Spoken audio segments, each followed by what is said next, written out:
Wakizungumza na ITV, baadhi ya wakazi wa mtaa wa Makulu wamesema wanashindwa kuendeleza maeneo yao kutokana na kukithiri kwa migogoro ya mara kwa mara, ambapo wameiomba serikali kuingilia kati. Mimi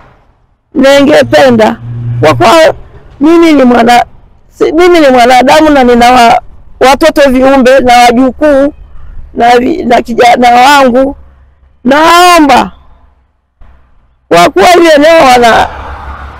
alijaboreshwa, basi nisaidie nije kaboreshewe ili na mimi nipate mahali pa kuishi na wajukuu zangu na watoto wangu ambao wengine bado hawana uwezo mimi wa kukodesha nyumba kama nilivyosema tangu mwanzo. Kama hii Tanzania yetu hii hata unafikia hatua mbomole mtu mshamua mali ya hela nyingi, mshamua hapo sasa handi tena moja. Yaani ungeeta tu uelewano, aitume tu Wizara ya Ardhi ije iangalie vizuri. Akizungumza na ITV, mhandisi wa ujenzi kutoka halmashauri ya jiji la Dodoma, mhandisi Isaac Emmanuel, amewataka wakazi wa mkoa wa Dodoma kufuata taratibu na sheria za ujenzi ili kuepuka ujenzi holela. Dodoma kuna ile hali ya wananchi kuwa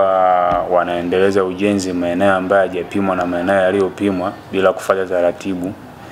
nikiwa namaanisha kwamba hawafiki katika ofisi ya mkurugenzi kuja kukata vibali vya ujenzi, na maeneo ambayo hayajapangwa, ambayo yako kimpango na hajawekwa kwenye mikakati ya kuendeleza, haruhusiwi mtu yote kujenga bila kuwa na kibali. Hata maeneo ambayo yamepimwa pia haruhusiwi kufanya ujenzi aina yoyote, iwe temporary au permanent structure, haruhusiwi kujenga bila kupata idhini kutoka kwa mkurugenzi wa halmashauri ya jiji la Dodoma, ambayo inatakiwa ufuate miongozo ili uweze